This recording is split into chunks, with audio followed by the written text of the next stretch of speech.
Aberlink3D, you're not limited to what the CMM can physically measure.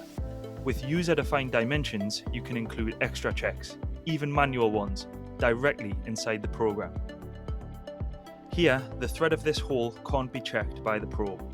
Instead of doing it afterwards and editing the report, we can add a user-defined dimension.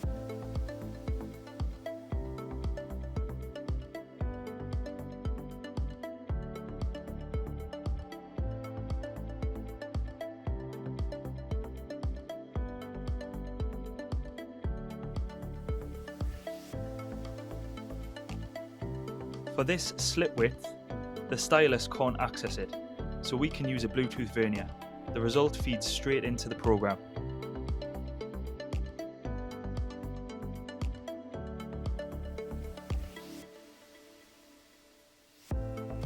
Setting up a user-defined dimension is quick and easy.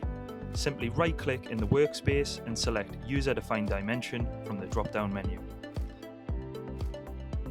Enter your identifier, nominal and tolerance, just as you would for any other dimension. If you'd like the operator to be prompted for a value at the start of the program, enable the Ask checkbox. And if you want the dimension to calculate from other measurements, use the expression box to create an Excel-style formula.